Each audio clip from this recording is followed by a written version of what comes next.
So Helldivers 2 came out recently, and it sparked a resurgence of debate around Starship Troopers, and I think a lot of that has to do with the fact that the bug enemies in Helldivers 2 are similar to the bugs in Starship Troopers.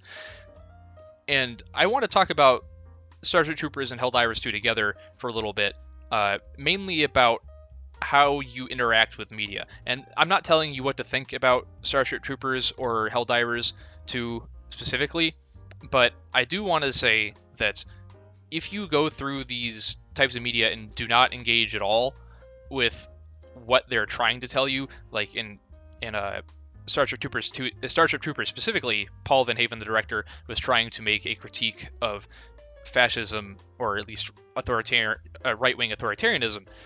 If you don't engage with that at all, and you don't try to examine what the person is trying to tell you, then I think you really run a danger of missing critical context for things that will actually affect you in real life.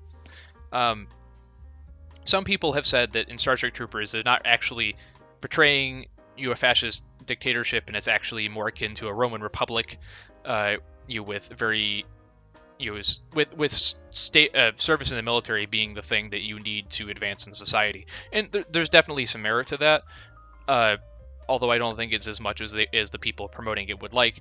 And there's also people that say, well, it makes fascism look really cool, so it's not effective as a satire, like Paul Van Haven tried to make it.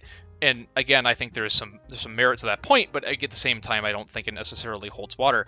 But I'm not trying to tell you what to think, but I'm trying to make a point of saying that if you're going through this debate and you're not even engaging at all, you're missing the point. Because what Paul Van Haven, at the most basic level of that movie, is trying to tell you is that even if you're in a state that, for all intents and purposes, doesn't look like it's forcing you to do something, doesn't look like it's directly making you do something, and it's actually beneficial not only for you but for everybody. It's essentially, you created a utopia. If you believe that you're in a utopia and that everything is hunky-dory and working out fine, you are going to make mistakes. You're going to make mistakes right to the same letter that the Roman Republic did, that the people are advocating that the government's actually alike, where your society is based around combat. Your society is based around going to war and expansion.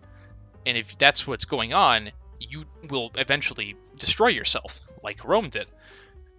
The issue I see is that when people don't engage, like I said, when people don't engage with this, you miss that point. And the line gets blurred to the extent where you're not really understanding the application of that lesson. And I'm sure somebody in the comment section or is just listening right now would say, hey, that's not going to happen.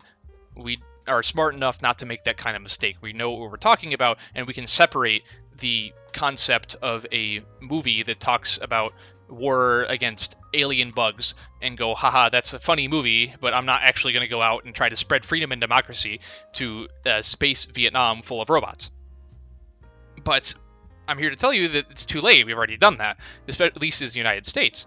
In the invasion of Iraq in 2003, that was precisely what we were doing. We said, oh, this is a place run by people that don't have good values. We will fix that, and everything will be all fine. And we can do it because we have the United States military, and they're really good at their job, and they can go and kick some butt, and it'll be all right. We didn't really care about not only the people we were sending to fight, and some of them were going to have to die, but also a bunch of people that we were going to be killing to do it. Did they have less of a right to exist just because their government was crappy? I don't know.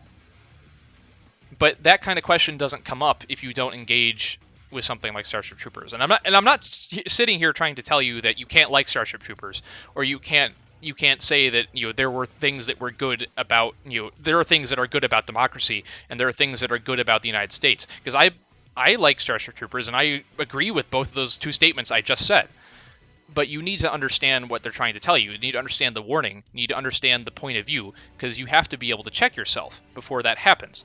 Because remember, the Starship Troopers came out in 1996, and a lot of people thought that Paul Van Haven was actually making a movie that was telling you how great Nazis were, because the movie was so bombastic and propagandistic. And people didn't actually engage with what his intended purpose was. They just said, on its face, it looks like you're having a really good time, being a fascist, and therefore this movie is stupid, I don't like it.